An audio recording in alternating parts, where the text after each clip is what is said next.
Bismillahirrahmanirrahim. Alhamdulillah wassalatu wassalamu ala Rasulillah wa ba'd. Tsumma qala Asy-Syaikh Muhammad bin Abdul Wahhab rahimahullahu taala wa alam anna hadhil kalimata nafyun wa isbat. Nafyul uluhiyyati amma siwallahi tabaraka wa ta'ala minal makhluqati hatta an Muhammad sallallahu alaihi wasallam wa anil malaikati hatta Jibra'ila fadlan an ghairihim minal awliya'i was salihin. Idza fahimta dzalika fata'ammal hadhil uluhiyyah allati asbahataha Allah li nafsihi wa nafaha an Muhammadin wa Jibra'ila alaihi assalam fadlan an ghairihima minal awliya'i was salihin wa ayyakuna lahum mithqalu habbati khardal. Idza arafta hadza fa'lam anna hadhihi al-uluhiyyata hiya allati tusammiha al-'ammah fi zamanina as-sirra wal walayah. Fal ilahu ma'nahu al-waliyyu alladhi fihi sirr wa huwa alladhi yusammunahu al-faqira wa syekh wa tasmiyatul 'ammah as-sayyida wa ashbaha dhalik. Wa dhalika annahum yadhunnuna anna Allah ja'ala li khawasil khalqi 'indahu manzilah yarda anna al-insana yaltaji'u ilayhim wa yarjuhum wa yastaghithu bihim wa yaj'aluhum wasitatan bainahu wa bain Allah. Faladhi yaz'umu ahlu syirku fi zamanina annahum wasa'ituhum humul ladina yusammihumul awwalun al-ilah wal wasitatu huwal ilah wa qawlu ar-rajul la ilaha illallah ibtalun lil wasa'it. Idza aradta an ta'rifa hadha ma'rifatan tammah fadhalika bi amrayn. Al-awwal an ta'rifa anna al-kuffara alladhina qatalahum an-nabiy sallallahu alaihi wasallam wa qatalahum wa ghanima amwalahum wastahalla dima'ahum wa sabba nisa'ahum kanu muqirrina lillahi bi tauhidir rububiyyah wa huwa annahu la yakhluqu illa Allah wa la yarzuqu wa la yuhyi wa la yumitu wa la yudabbiru al-amra illa Allah. Kama qala ta'ala qul may yarzuqukum minas sama'i wal ardi amma yamliku as-sam'a wal absar wa may yukhrijul hayya minal mayyiti wa yukhrijul mayyita minal hayyi wa may yudabbiru al-amr fa sayaquluna Allah faqul afala tattaqun. Wa hadhihi mas'alatun 'azimatun muhimmah wa hiya an ta'rifa anna al-kuffara yashhaduna bi hadha kullih mukirruna bihi wa ma'a hadha lam yudkhilhum fil Islam wa lam yuharrim dima'ahum wa amwalahum wa kanu aidan yatasaddaquna wa yahujjuna wa ya'tamiruna wa yata'abbadun wa yatrukuna asya'a minal muharramat khaufan minallahi azza wa jalla.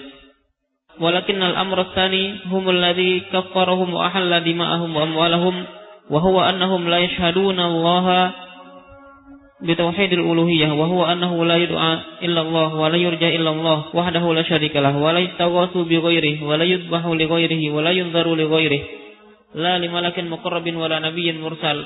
Faman istaghatha bi ghairihi faqad kafar wa man dhabaha li ghairihi faqad kafar wa man nadhara li ghairihi faqad kafar wa ashbahu hadha. Wa tamamu hadha an ta'rifa anna al-musyrikeen alladhina qatalahum Rasulullah sallallahu alaihi wasallam kanu yad'una al-malaikata wa Isa wa Uzairan wa ghairahum min al-awliya. Fakaffarahum Allah bi hadha ma'a iqrarihim bi anna Allah huwal khaliqur raziqul mudabbir. Fa idza arafta ma'na la ilaha illallah arafta anna man nakha nabiyan aw malakan aw nadabahu aw istaghatha bihi faqad kharaja minal Islam wa hadha huwal kufru alladhi qatalahum alaihi Rasulullah sallallahu alaihi wasallam. Baik. Bismillahirrahmanirrahim. Alhamdulillahi rabbil alamin. Wassalatu wassalamu ala al-mab'uts rahmatan lil alamin nabiyina Muhammad wa ala alihi wa sahbihi wa man tabi'ahum bi ihsanin ila yaumiddin, amma ba'd. Kita masih melanjutkan pembahasan kitab makna La ilaha illallah karya Syekh Muhammad bin Abdul Wahhab rahimahullahu ta'ala. Pada pertemuan yang telah berlalu telah dijelaskan tentang konsekuensi dari La ilaha illallah, bahwa kalimat ini bukan sekadar diucapkan dengan lisan, tapi ada konsekuensi yang harus diyakini di dalamnya. Kalau kalimat la ilaha illallah sekadar pengucapan lisan saja, maka orang-orang munafikin tidak perlu dipermasalahkan, sebab mereka sudah mengucapkan la ilaha illallah. Tapi ternyata di dalam Al-Quran kaum munafikin disebut di lapisan neraka paling bawah, menunjukkan bahwa ucapan la ilaha illallah ya tidak bermanfaat. Jadi tidak sekadar ucapan dengan lisan saja, ada konsekuensi di dalamnya. Dan konsekuensi ini terkandung di dalam penjelasan syarat la ilaha illallah. Yang telah kita terangkan kemarin, 8 syarat la ilaha illallah. Setelah menjelaskan tentang konsekuensi dari la ilaha illallah ini, dan penulis isyaratkan tentang syarat-syarat la ilaha illallah, maka di sini penulis menyinggung tentang kandungan kalimat la ilaha illallah yang terdapat di dalamnya 2 rukun. Dan ini pembahasan yang ke-7, yaitu penyebutan 2 rukun la ilaha illallah. Kata beliau rahimahullah, wa alam anna hadhihi al-kalimata nafyun wa isbat. Ketahuilah bahwa kalimat ini, itu kalimat la ilaha illallah, mengandung nafyun wa isbat, mengandung penafian dan mengandung penetapan. Ya. Jadi siapa yang mengucapkan la ilaha illallah, dia harus mengetahui bahwa di dalam kalimat ini terkandung 2 rukun, penafian dan penetapan, an-nafyu wal isbat.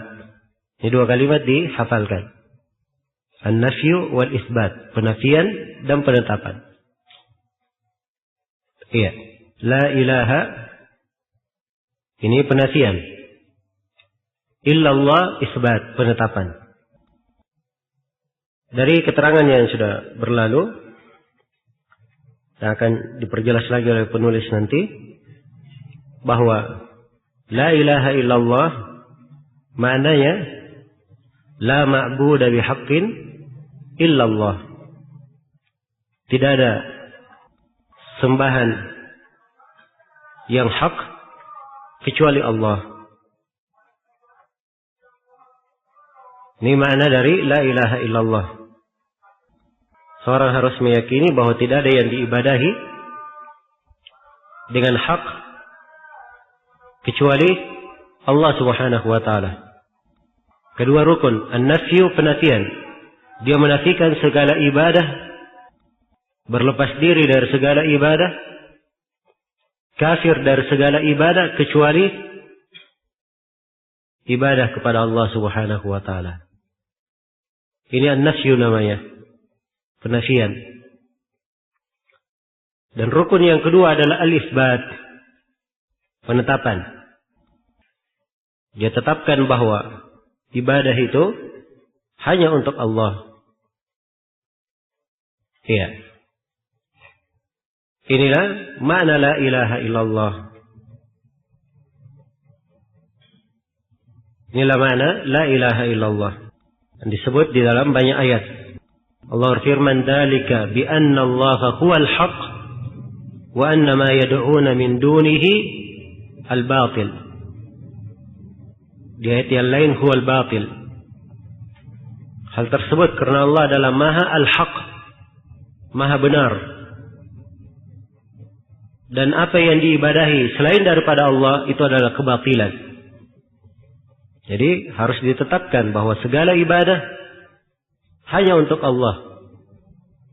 Tidak cukup dia katakan ibadah hanya untuk Allah, setelah itu dia benarkan ibadah kepada selain Allah. Atau dia diamkan ibadah kepada selain Allah. Ingat, la ilaha illallah 2 rukun di dalamnya, an-nafyu wal isbat. Penafian, yang nafikan ibadah dari selain Allah, berlepas diri dari segala ibadah selain daripada Allah. Dan ada isbat, penetapan bahwa ibadah itu hanya untuk Allah Subhanahu wa ta'ala. Iya. Allah berfirman, "Faman yakfur bit-taghuti wa yu'min billah faqad istamsaka bil 'urwatil wuthqa." Barang siapa yang kafir kepada tagut dan beriman kepada Allah. 2 hal disebut, kekafiran kepada tagut dan keimanan kepada Allah. Dan inilah makna la ilaha illallah. Menafikan uluhiyah dari selain Allah, kafir terhadap segala yang diibadahi kecuali Allah, kemudian menetapkan bahwa ibadah hanya untuk Allah, illallah. Itu makna wa yu'min billah. Iya. Itu makna wa yu'min billah. Dan itulah agama para nabi dan para rasul. Agama para nabi dan para rasul. Walaqad ba'atsna fi kulli ummatin rasulan an ya'budullaha wajtanibut taghut. Sungguh kami telah mengutus pada setiap umat seorang rasul agar ia menyerukan beribadahlah kalian hanya kepada Allah dan jauhilah taghut, segala yang diibadahi selain daripada Allah Subhanahu wa taala. Iya. Dan makna-makna ini kandungan nafyu dan isbat dalam penetapan keimanan kepada Allah. Ya, ini adalah hal yang banyak disebutkan di dalam Al-Qur'anul Karim. Baik. Jadi ini pembahasan yang ketujuh. 2 rukun la ilaha illallah. Di dalamnya terdapat nafyu dan isbat. Ada penafian dan ada penetapan. Tidak cukup seorang menafikan saja, berlepas diri. Iya. Tapi dia berlepas diri dari segala yang diibadahi selain daripada Allah. Selain daripada itu, dia juga menetapkan ibadah hanya untuk Allah. Dan tidak cukup seorang berkata saya beribadah kepada Allah, tapi dia tidak kafir, tidak berlepas diri, tidak benci kepada yang diibadahi selain daripada Allah. Iya, ini keluar dari konsekuensi la ilaha illallah. Nah, dan makna ini yang dipahami oleh kaum musyrikin di masa Nabi. Nah, itu tatkala Nabi katakan kepada kaum musyrikin, qulu la ilaha illallah tuflihu. Ucapkan la ilaha illallah, pasti kalian beruntung. Langsung mereka mengingkari. Mereka paham maknanya kalau diucapkan la ilaha illallah. Karena itu kaum musyrikin yang menolak langsung mengingkari. Mereka berkata, aja'alal alihata ilahan wahida, inna hadha la syai'un ujab. Apakah Nabi Muhammad ini ingin menjadikan yang diibadahi cuma satu? Ini adalah suatu hal yang menakjubkan. Ya. Jadi kaum musyrikin paham maknanya. Mereka paham konsekuensinya. Ya. Annahum idza qila lahum la ilaha illallah yastakbirun. Wa yaquluna a inna latariku alihatina li syairin majnun. Mereka kalau dikatakan kepada mereka la ilaha illallah, ucapkan la ilaha illallah, mereka bersombong. Apa alasannya? Apakah kami akan meninggalkan sembahan-sembahan kami karena ucapan seorang penyair gila? Jadi mereka pahami dari konsekuensi ucapan la ilaha illallah, mereka harus tinggalkan segala yang mereka ibadahi kecuali Allah Subhanahu wa taala. Iya. Jadi kandungan makna ini adalah hal yang sangat dipahami. Iya. Di tengah umat Islam, bahkan kaum musyrikin saja paham tentang hal tersebut. Yang menjadi masalah di masa ini, orang-orang mengaku sebagai kaum muslimin, tetapi tidak paham makna dari la ilaha illallah. Iya, KTP-nya muslim, tapi masih beribadah kepada selain Allah. Berdoa ke kuburan, meminta hajatnya ke jin-jin, tempat-tempat yang dikeramatkan. Iya. Padahal mengucapkan apa? Mengucapkan la ilaha illallah. Nah, ini semuanya dari kejahilan tentang makna la ilaha illallah dan konsekuensi yang harusnya dipegang oleh setiap muslim dan muslimah di dalam kandungan makna la ilaha illallah. Dan itulah jaminan keamanannya. Ya, kalimat la ilaha illallah dengan segala keutamaan dan manfaatnya yang telah kita terangkan di pertemuan yang telah berlalu, itu didapatkan oleh seorang hamba kalau dia mengerti makna la ilaha illallah, dia mengerti konsekuensinya, syarat-syaratnya. Ya. Dia terapkan 2 rukun yang terkandung di dalamnya dan dia amalkan di dalam kehidupannya. Inilah yang bermakna baginya dan memberikan pengaruh. tercatat di dalam lembarannya. Ya, karena itu di dalam hadits bitaqah, hadits kartu, riwayat Imam Ahmad dan selainnya, yu'ta bi rajulin yaumal qiyamah ala ru'usil khalaiq. Didatangkan pada hari kiamat seorang lelaki dipersaksikan oleh seluruh makhluk. Iya. Maka dihamparkanlah dosa-dosa, catatan-catatan dosanya. Jumlahnya 99 gulungan catatan dosa. Satu catatan dosa panjangnya sejauh mata memandang. Ya, ini luar biasa ya. Banyaknya dosa yang dilakukan oleh orang ini. 99 gulungan dosa dia lakukan. Satu gulungan sejauh mata memandang. Berapa kilo itu sejauh mata memandang? Hah? Dikata misalnya seorang di laut, akhir dari pandangannya itu sejauh mata memandang. Iya. Ini jumlahnya bukan satu gulungan saja, 99 gulungan. Maka Allah Subhanahu wa taala mempertanyakan satu persatu dari amalan yang dia lakukan. Semuanya diakui. Dia benarkan bahwa itu dia lakukan. Dan pada hari kiamat tidak ada yang akan mengambil udzur, oh saya lupa, saya tidak ingat. Iya. Pada hari itu ingatan sangat tajam sekali. Semuanya akan mengingat apa yang dia lakukan. Iya. Kemudian Allah firman, apakah engkau memiliki kebaikan? Kata orang tersebut, tidak wahai Rabbku. Allah firman, bala, bahkan engkau memiliki kebaikan di sisi kami. Maka dikeluarkanlah sebuah kartu. Dan di kartu ini tertulis, Asyhadu an la ilaha illallah wa anna Muhammadan Rasulullah.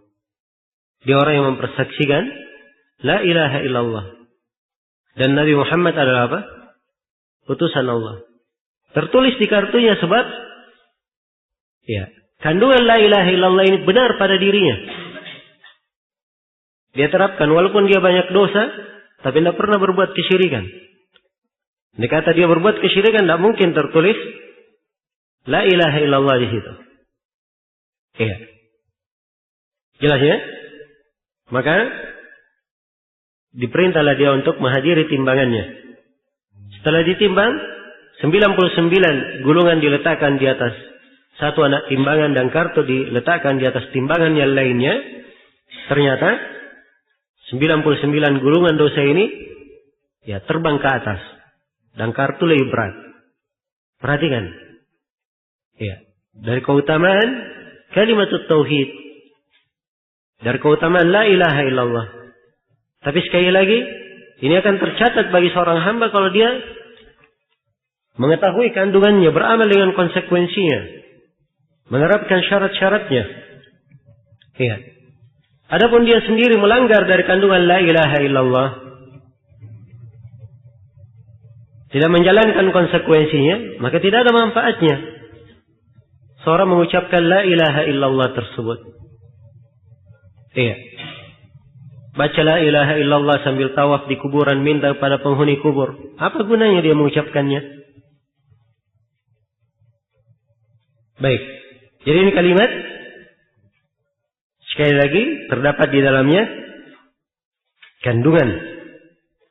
Iya. Nah, sini penulis terangkan dua rukunnya. An-nafyu wal isbat. Penafian dan penetapan. Setelah itu beliau jelaskan di sini, ya, tentang makna penafian uluhiyah. Sebab ini kalimat yang samar di kebanyakan orang di masa beliau. Ya, dan ini tentunya di masa kita lebih parah lagi. Ini pembahasan yang ke-8. Ya, penjelasan tentang makna uluhiyah atau makna penafian uluhiyah. Kata beliau, naf'ul uluhiyati amma siwallahi tabaraka wa ta'ala minal makhluqat. Menafikan uluhiyah, peribadatan dari siapa yang selain Allah tabaraka wa ta'ala minal makhluqat, dari seluruh makhluk. Iya. Al-uluhiyah. Atau mungkin di sini kita pembahasan ke-8 berkaitan dengan makna uluhiyah sebelum kita terangkan makna nafyul uluhiyah dari selain Allah. Ya. Al-uluhiyah itu artinya al-ubudiyah. Peribadatan. Iya. Allah itu artinya al-ma'bud, yang diibadahi. Disertai dengan ta'zim, pengagungan, ijlal, pemuliaan. Iya. Wal mahabbah, dan kecintaan. Nah.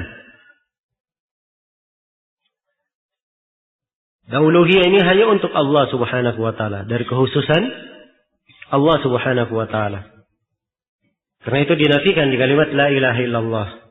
La ilaha, tidak ada uluhiyah, tidak ada ibadah, tidak ada sembahan yang diibadahi dengan benar illallah, kecuali hanya untuk Allah. Nah, di sini Syekh menegaskan nafyul uluhiyah, tentang makna penafian uluhiyah. Pembahasan ke-9 ya. Kata beliau, nafyul uluhiyati amma siwallahi tabaraka wa ta'ala.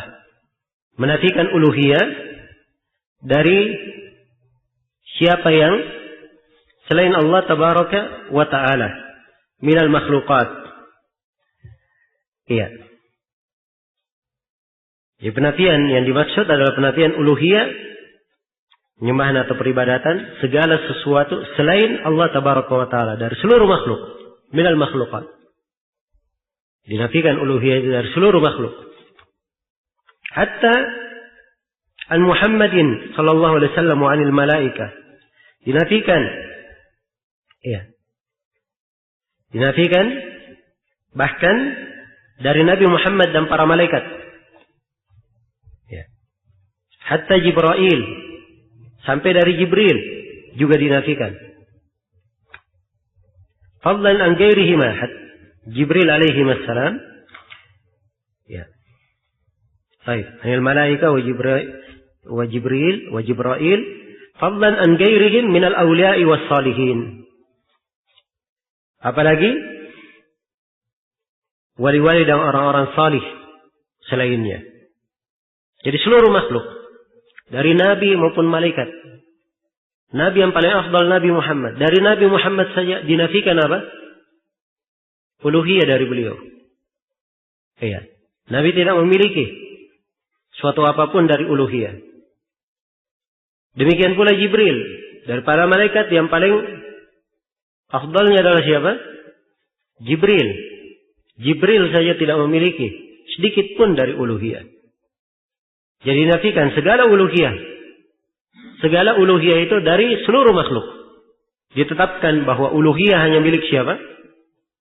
Milik Allah Subhanahu wa ta'ala. Iya. Ditetapkan bahwa uluhiyah itu hanya milik Allah Subhanahu wa ta'ala. Ini makna penafian uluhiyah. Baik. Karena itu seorang muslim yang memiliki jiwa la ilaha illallah. Ya. Dia sangat sensitif dalam hal-hal yang berkaitan dengan penyerahan ibadah kepada selain Allah. Jika ada bentuk penyerahan ibadah kepada selain Allah, akan tampak darinya ketidaksukaan, kebencian, ya, berlepas diri, minimalnya sesuatu yang ada di dalam hatinya.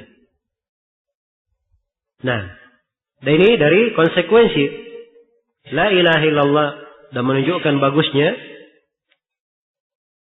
hamba tersebut di dalam memahami dan di dalam menerapkan kalimat la ilaha illallah. Baik. Ya, selesai sudah pembahasan tentang makna penafian uluhiyah. Iya. Kata Syekh rahimahullah, fa idza fahimta dzalika, apabila engkau telah memahami hal tersebut, fata'ammal, maka Perhatikanlah. Renungilah. Hadhihi al-uluhiyah, makna uluhiyah allati asbataha Allah li nafsihi. Makna uluhiyah Allah tetapkan untuk dirinya.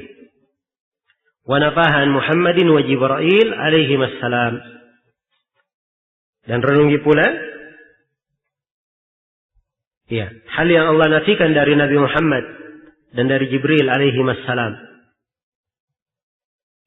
Dua-duanya dikatakan alaihi salam ya. Nabi Muhammad alaihi salam. Biasanya Nabi Muhammad dilengkapi sallallahu alaihi wasallam. Jibril juga dikatakan alaihi salam. Sebab ini etika doa untuk Rasul Allah. Dan Rasul Allah ada yang dari kalangan malaikat dan ada dari kalangan manusia. Iya.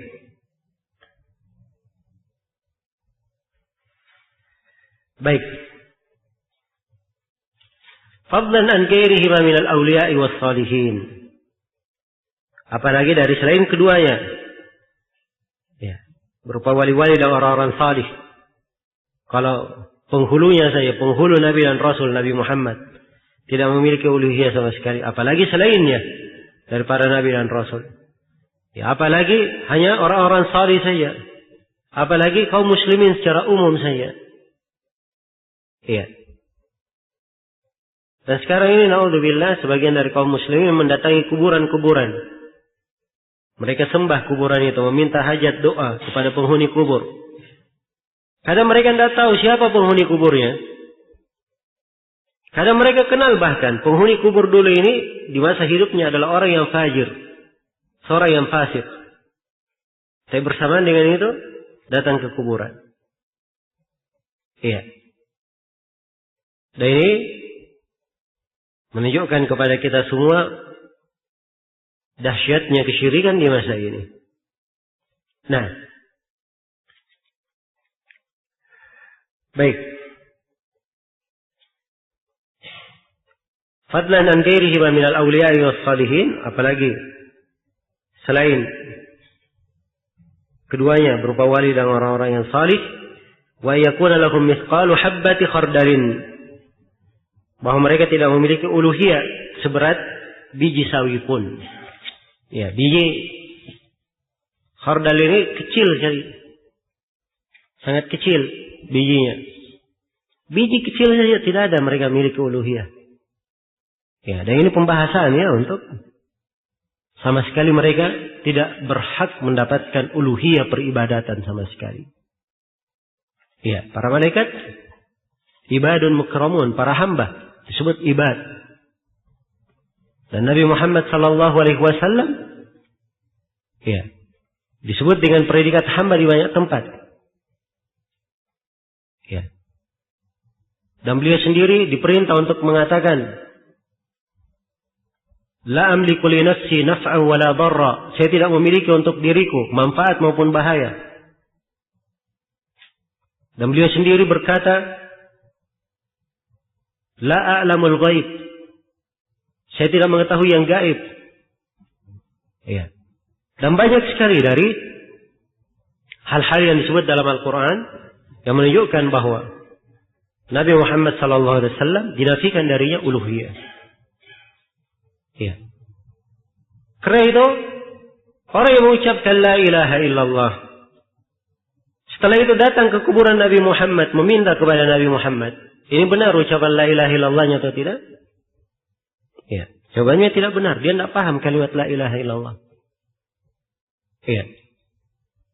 Dan ini sering kita saksikan, subhanallah. Sudah jauh-jauh dari negerinya, ya, ingin menunaikan ibadah haji. Dia sangka bahwa itu ibadah untuk menyembah Allah. Sampai di Medina, datang ke kuburan Nabi, meminta hajatnya kepada Nabi.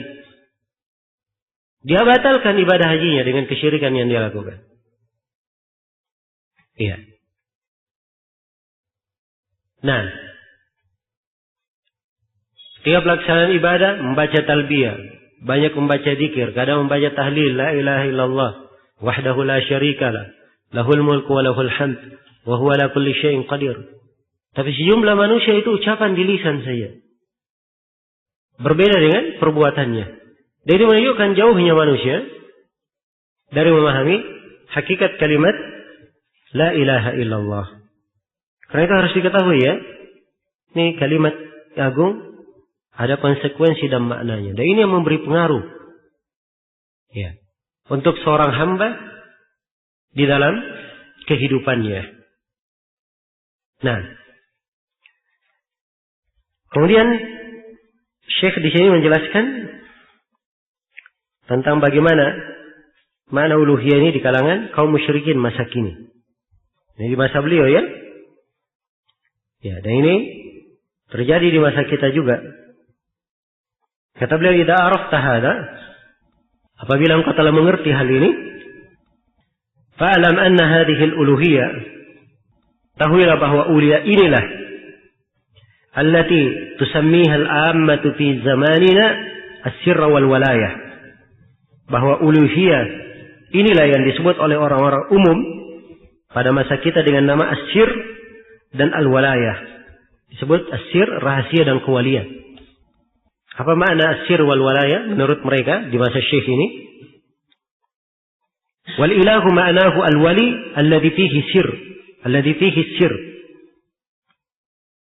Kata beliau, menurut mereka, ilah yang diibadahi adalah wali yang memiliki sir, memiliki rahasia. Wa huwa alladhi yusammunahu al-faqir wa syekh. Ya. Dan ilah yang seperti ini mereka sebut dengan al-faqir wa syekh. Ini penamaan mereka ya. Dikatakan al-faqir sebab ini betul-betul hamba Allah. Dikatakan asy-syekh sebab dia adalah pemimpin agama mereka yang mengantar mereka di atas jalan. Iya, ini penamaan ya. Jadi disebut oleh mereka sebagai ilah. Yaitu maknanya, jadi wali yang punya rahasia, ini yang disebut ilah. Wa tasmiyatul amma as-sayyida wa ashbaha hada. Orang umum menamakannya sayyid atau yang semisal dengan itu. Iya. Nah, ya kalau kita lihat di berbagai penjuru negeri Islam, kuburan-kuburan yang disembah ada namanya Sayyid Al-Badawi, ada namanya Sayyid Al-Aidarus di Yaman. Ya. Hanya saja berbeda tempatnya ya, bahasa yang dipakai. Kalau di Indonesia ini kadang disebut Kiai, kadang disebut Habib, ya. Banyak penamaan ya, yang memiliki keajaiban-keajaiban. Nah, inilah diantara makna rahasia, memiliki rahasia di sini yang disebut syekh. Ya. Karena dipandang dia memiliki rahasia dan walayah. Dia adalah dekat di sisi Allah. Iya. Sehingga mereka datang ke kuburan wali itu, menyembelih, bernadar, berdoa, memohon pertolongan. Karena wali ini punya rahasia, dekat dia dengan Allah. Dan inilah kesyirikan kaum musyrikin di masa kini. Iya. Jelas ya? Baik. Dan ini semuanya bertentangan dengan mana? La ilaha illallah. Syekh di sini ingin menjelaskan ya, tentang hal tersebut. Kemudian kata beliau, وَذَلِكَ أَنَّهُمْ يَظُنُّونَ. Hal tersebut karena mereka menyangka أَنَّ اللَّهَ جَعَلَ لِخَوَاصِ الْخَلْقِ عِنْدَهُ مَنْزِلَةً. Kenapa mereka beribadah kepada syekhnya, kepada walinya? Ya, hal tersebut karena mereka menyangka ya, bahwa Allah telah memberikan kedudukan khusus di sisinya untuk kalangan khusus di antara makhluk itu, dari para wali itu tadi. Iya, dari kalangan khusus di antara makhluk. Yarda anna al-insana yaltaji'u ilaihim. Mereka sangka bahwa Allah ridha ada manusia Ya. Yang mereka berlindung kepadanya.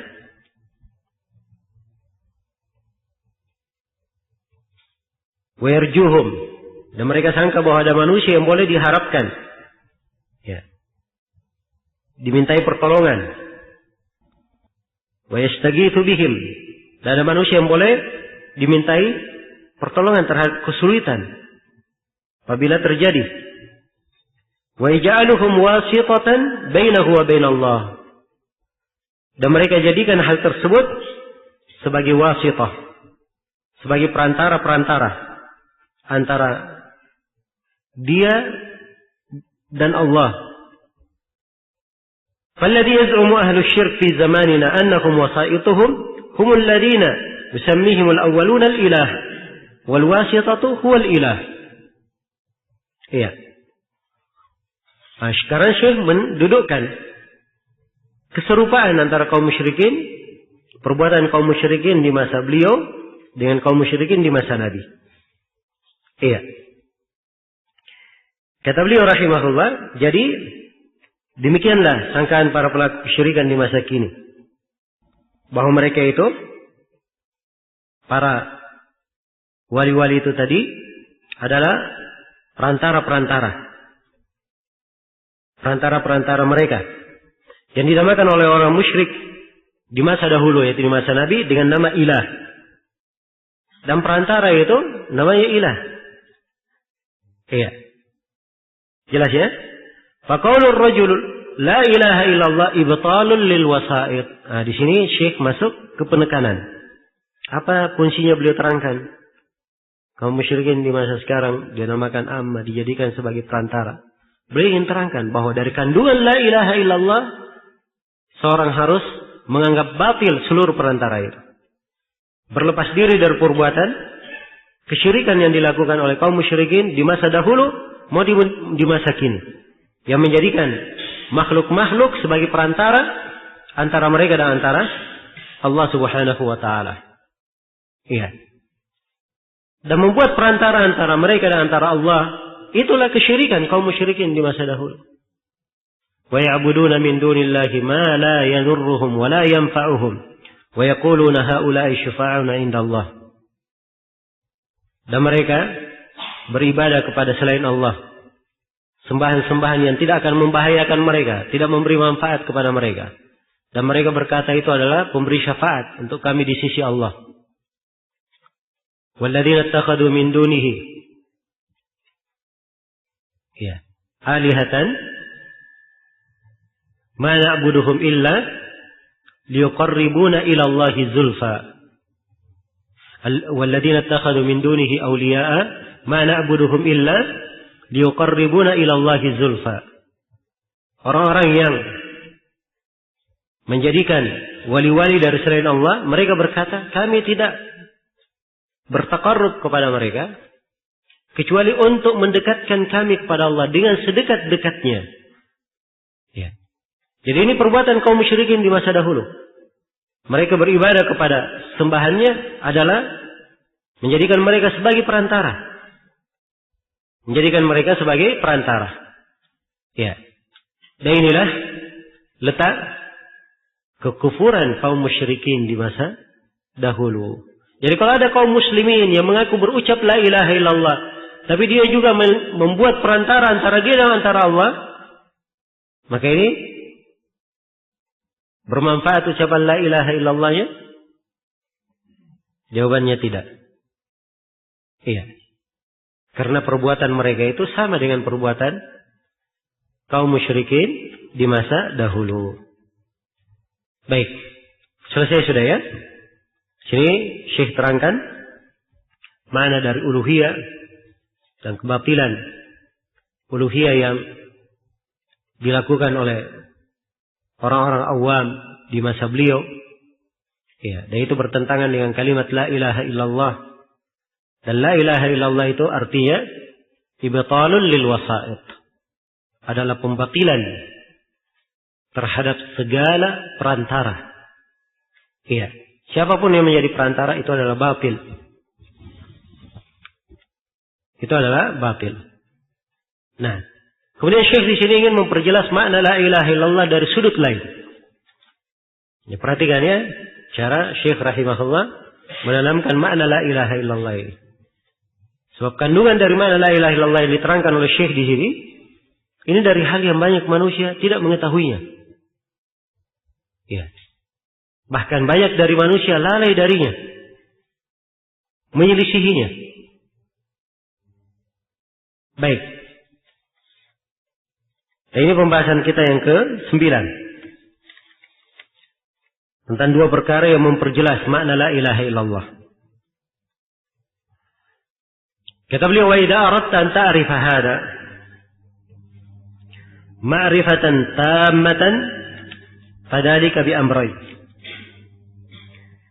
Kata beliau, apabila engkau ingin mengetahui hal ini secara sempurna, ya, kamu ingin tahu makna la ilaha illallah secara sempurna, dengan pengetahuan yang lebih sempurna, fadzalika bi amrayn. Hal tersebut dengan mengetahui dua perkara. Iya. Jadi perhatikan dua perkara yang akan disebut oleh Syekh di sini. Ya. Kalau seorang memahami dua perkara yang diterangkan oleh beliau, rahimahullahu taala, maka dia pasti akan semakin jelas memahami makna la ilaha illallah. Apa dua perkara ini? Al-awwal, perkara yang pertama, an ta'rifa anna al-kuffara alladhina qatalahum Rasulullah sallallahu alaihi wasallam wa qatalahum wa abaha amwalahum wastahalla nisa'ahum kanu mukirrina lillahi subhanahu bitauhidir rububiyyah wa huwa annahu la yakhluqu illa Allah ولا يرزق ولا يحيي ولا يميت ولا يدبر الأمر إلا الله كما قال تعالى قل من يرزقكم من السماء والأرض أمن يملك السمع والأبصار ومن يخرج الحي من الميت ويخرج الميت من الحي ومن يدبر الأمر فسيقولون الله. Ini hal yang pertama yang perjelas makna la ilaha illallah. Ini kalau dipahami ini, insya Allah akan semakin yakin seorang dengan kandungan la ilaha illallah. Kalau dia paham apa yang disebut oleh Syekh di sini, baru dia mengerti bahwa di masa ini rupanya banyak orang yang mengucapkan la ilaha illallah tapi tidak paham hakikat dan kandungan dari la ilaha illallah. Yang pertama kata beliau, rahimahullahu taala, adalah anta'rifa, engkau mengetahui, annal kuffara alladziina qatalahum Rasulullah sallallahu alaihi wasallam, bahwa orang-orang kafir yang diperangi oleh Rasulullah sallallahu alaihi wasallam, wa qatalahum, dan dibunuhi oleh beliau, wa abaha amwalahum, yang hartanya diperbolehkan, dihalalkan, dirampas oleh Nabi, ya, sebagai ghanimah, rampasan perang, wastahalla nisa'ahum, ya, yang menyebabkan kaum perempuan mereka dihalalkan, ya, yaitu di sebagian cetakan ada tambahannya, ya, wa ghanima amwalahum wastahalla dima'ahum wasaba nisa'ahum, ya,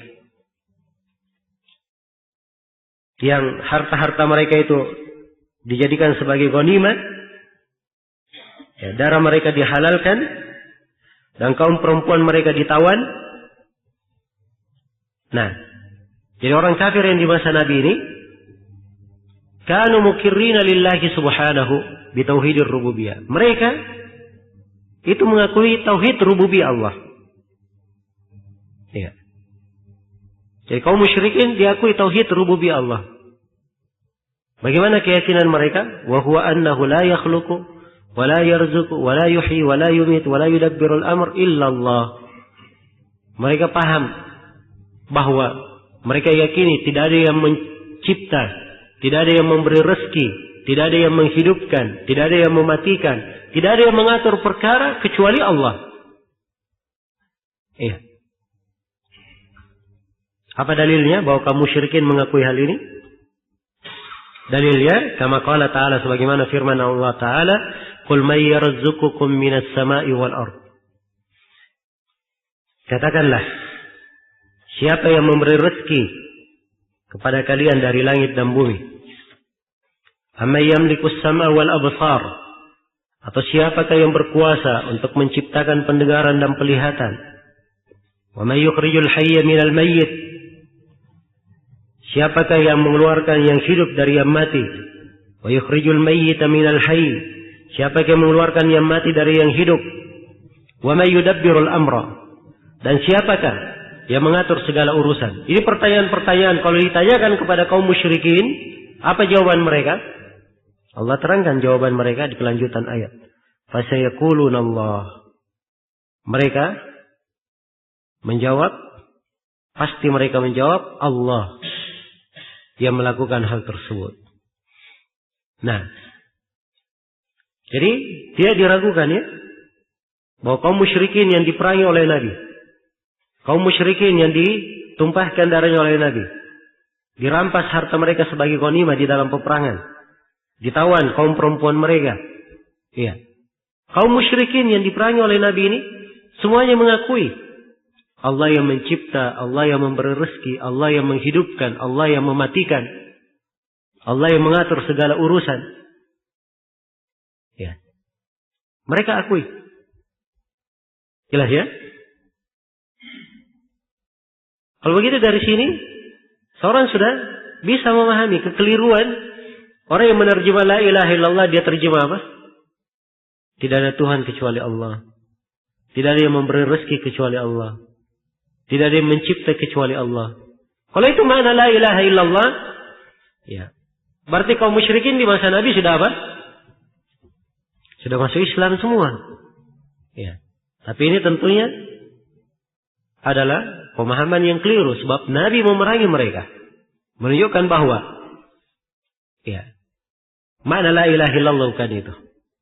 Ada hal yang diingkari oleh kaum musyrikin, sehingga tidak memasukkan mereka ke dalam keislaman, sehingga mereka tetap disebut sebagai kaum musyrikin.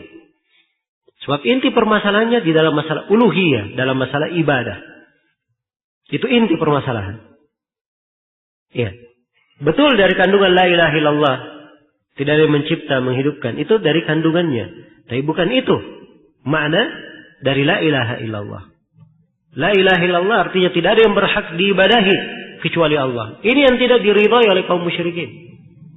Mereka ingin beribadah kepada Allah, beribadah juga kepada sesembahannya, kepada Lata, Uzza, Manah. Mereka juga berdoa kepada para malaikat, para nabi. Ya. Mereka tidak ridha ibadah hanya untuk Allah saja. Tidak mau meninggalkan kesyirikan mereka. Jelas ya? Iya. Maka Allah Subhanahu wa taala terangkan di dalam ayat ini bahwa kaum musyrikin mengakui tauhid rububiyah. Ayat-ayat yang semisal ini banyak ya di dalam Al-Qur'anul Karim. Ya, pengakuan kaum musyrikin. Seperti ayat yang lain, "Wa in saltahum man khalaqas samawati wal arda la yaqulunna Allah." Kalau kamu tanya kepada mereka siapa yang menciptakan langit dan bumi, kaum musyrikin akan menjawab Allah. Iya. Di ayat yang lain, "Qul limanil ardu wa man fiha in kuntum ta'lamun." Katakan kepunyaan siapa bumi ini dan semua yang ada padanya kalau memang kalian mengetahui. Sayaquluna lillah. Mereka pasti akan menjawab kepunyaan Allah. Qul afala tadhakkarun? Ya, kalau kalian akui itu, tidakkah harusnya kalian mengingat? Ya, kalian sadar? Qul man rabbus samawati sab'i wa rabbul arsyil 'azim? Sayaquluna lillah. Qul afala tattaqun? Katakan kepada kaum musyrikin, siapa Rabb langit dan bumi dan siapa Rabb arsy yang maha agung, singgasana yang maha agung? Mereka semua akan menjawab Allah adalah pemiliknya. Jadi ini semuanya diakui oleh kaum musyrikin. Ya. Qul man biyadihi malakutu kulli syai'in wa huwa yujiru wa la yujaru alaihi in kuntum ta'lamun. Sayaquluna lillah. Katakanlah kepada mereka, siapakah yang di tangannya kekuasaan atas segala sesuatu. Sedang dia melindungi. Tetapi tidak ada yang dapat dilindungi dari azabnya. Iya. Mereka pasti akan menjawab Allah. Jelas ya? Jadi ini semuanya ayat-ayat menunjukkan bahwa kaum musyrikin menetapkan hal tersebut. Dan banyak lagi ayat-ayat di dalam Al-Quran yang semakna dengan ini. Sudah berlalu ya rincian ayat-ayatnya di pembahasan kitab apa? Al-Qawaidul Arba'ah. Iya. Nah, kalau kita sudah paham ini, di sini akan tampak jelas makna la ilaha illallah. Jadi perseteruan seputar makna la ilaha illallah bukan di makna tidak ada yang mencipta kecuali Allah, tidak ada yang menghidupkan kecuali Allah, tidak ada yang memberi rezeki kecuali Allah. Sebab makna-makna ini diyakini oleh kaum musyrikin. Kalau begitu makna la ilaha illallah seperti yang telah ditegaskan oleh penulis, tidak ada yang berhak diibadahi kecuali Allah. Terdapat di dalamnya penetapan ibadah hanya untuk Allah. Dan terdapat di dalamnya penafian, kebencian, berlepas diri dari segala yang diibadahi selain daripada Allah. Inilah makna la ilaha illallah. Iya. Dan sekiranya ini jelas sekali ya. Dari yang disebut oleh penulis di sini. Rahimahullahu ta'ala. Nah. Kemudian beliau terangkan di sini. Iya. Masalah yang pembahasan bahwa ini adalah masalah penting. Ya, dan ini sudah pembahasan yang keberapa? Pembahasan yang ke-10. Pembahasan ke-10 tadi kaum musyrikin mengakui tauhid rububiyah ya. Sini pembahasan yang ke-11. Permasalahan penting. Pengakuan kaum musyrikin tentang rububiyah tidak memasukkan mereka ke dalam Islam. Iya. Kata penulis, wa hadhihi mas'alatun 'azimatun jalilatun muhimmah. Dan ini sebuah pembahasan yang sangat agung. Iya. Sebuah pembahasan yang sangat agung. Jalilatun, sangat penting. Ya, muhimmah. Ini adalah pembahasan yang sangat agung, sangat besar, sangat agung dan sangat penting. وهي أن تعرف أن الكفار الذين قاتلهم رسول الله صلى الله عليه وسلم شاهدون بهذا كله ومقرون به. Ya.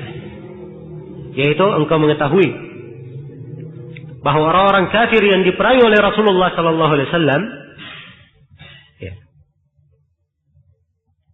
yang diperangi oleh Rasulullah sallallahu alaihi wasallam syahiduna bihadza kullihi.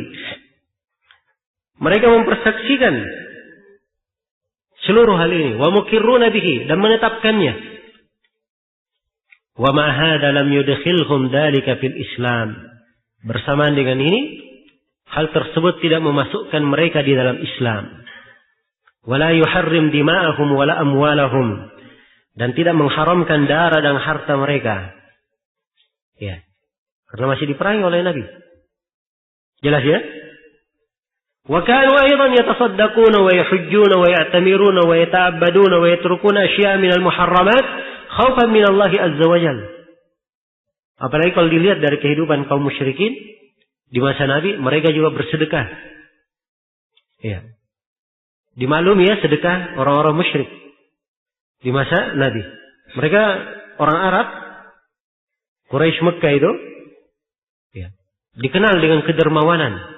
Kalau di musim-musim haji, mereka duduk di jalan-jalan membagikan makanan, memberikan minuman. Ya, mereka bersedekah, dermawan. Wa yahujjuna wa ya'tamirun. Mereka melakukan ibadah haji, melakukan umrah. Wa yata'abbadun, mereka beribadah. Mereka tawaf di Ka'bah. Ya, melakukan ibadah-ibadah. Wa yatrukuna asya' minal muharramat. Dan mereka juga tinggalkan dari hal-hal yang diharamkan. Khaufan minallah, karena takut kepada Allah. Jadi ini ada ibadah-ibadahnya kaum musyrikin. Bersama dengan itu mereka masih musyrik di masa Nabi. Dihukumi sebagai apa? Kaum musyrikin. Diperangi oleh Rasulullah. Orang-orang kafir Mekah itu. Iya. Keberadaan mereka di Mekah, di tanah haram, tidak menyebabkan darah mereka diharamkan. Tidak menyebabkan darah mereka dilindungi. Bahkan kesyirikan mereka menyebabkan kaum musyrikin di tanah Mekah, kaum musyrikin yang berada di Mekah dihalalkan darahnya, dihalalkan hartanya. Karena itu diperangi oleh Rasulullah sallallahu alaihi wasallam. Iya. Di kejadian Fathu Mekah. Ini menunjukkan bahwa kesyirikan ini adalah hal yang dimaklumi. Iya. Jadi jangan terkecoh ya dengan sebagian kaum musyrikin di masa ini. Oh, kami ini jangan dibilang musyrik. Kami salat 5 waktu. Hah? Kami puasa di bulan Ramadan. Ya. Kami takut masuk neraka. Ya. Kami tidak sujud ke patung. Jelas ya? Ya, padahal mereka berbuat kesyirikan, meminta kepada wali-wali. Datang ke kuburan, minta kepada penghuni kubur. Apa bedanya dengan kaum musyrikin di masa Nabi sallallahu alaihi wasallam? Nah, karena itu seorang yang bertauhid, mengerti tauhid, gambaran keadaan itu tidak berpengaruh bagi mereka. Yang berpengaruh adalah hakikat. Ya, lafaz-lafaz, penamaan-penamaan itu tidak ada pengaruhnya. Ini dinamakan tauhid, dinamakan syekh, dinamakan sayyid, dinamakan wali, dinamakan ini. Itu tidak ada pengaruhnya. Yang dia lihat hakikatnya. Oh, ini sama. Ini syirik, itu syirik. Itu hakikat yang dia lihat. Nah, dari sinilah dia hukumi ini perbuatan bertentangan dengan makna la ilaha illallah atau tidak. Jelas ya? Inilah pentingnya seorang mengenal tauhid di sini. Maka ini diterangkan oleh penulis di sini kaidah agung sekali. Luar biasa. Sangat memperjelas untuk seorang hamba memahami makna la ilaha illallah. Ya, jangan dikira bahwa la ilaha illallah sekadar seorang mengakui Allah yang mencipta, menghidupkan, memberi rezeki, menghidupkan, mematikan. Bukan itu saja makna la ilaha illallah. Iya. Kalau hanya itu makna la ilaha illallah, sudah. Harusnya sudah beres antara Nabi dan kaum musyrikin. Iya. Tidak perlu Abu Jahal, Abu Lahab dan kawan-kawannya benci kepada Nabi, memerangi Nabi. Dan tidak perlu Nabi dan para sahabatnya memerangi kaum musyrikin. Iya. Kalau memang itu makna la ilaha illallah. Kalau memang maknanya mencipta, menghidupkan, memberi rezeki, artinya mereka bersepakat. Tapi begitu terjadi permusuhan, dan itu dianggap oleh Nabi tidak memasukkan mereka ke dalam Islam, ini menunjukkan dengan suatu ketentuan pasti bahwa makna la ilaha illallah bukan itu. Iya. Makna la ilaha illallah kaitannya dengan ibadah. Tidak ada yang berhak diibadahi kecuali Allah. Ya, terdapat di dalamnya an-nafyu, penafian, berlepas diri dari segala yang diibadahi kecuali Allah. Dan terdapat di dalamnya penetapan bahwa ibadah hanya untuk Allah semata. Tidak boleh ada perantara. Tidak boleh diberikan kepada siapapun selain daripada Allah, walaupun sedikit. Apa itu nabi, malaikat maupun selainnya. Inilah kandungan dari la ilaha illallah. Dan ini sangat jelas sekali. Baik. Jadi ini perkara yang pertama yang memperjelas makna la ilaha illallah. Baik, sampai sini dulu ya. Perkara yang kedua insyaallah taala kita baca nanti di pertemuan yang akan datang. Malam apa? Malam Rabu ya. Selasa malam atau malam Rabu. Iya. Besok malam Senin. Malam Senin pelajaran lain, pelajaran Data Hakam Al-Kubra. Besok malam. Bolehkah menulis status di Facebook atau di BBM?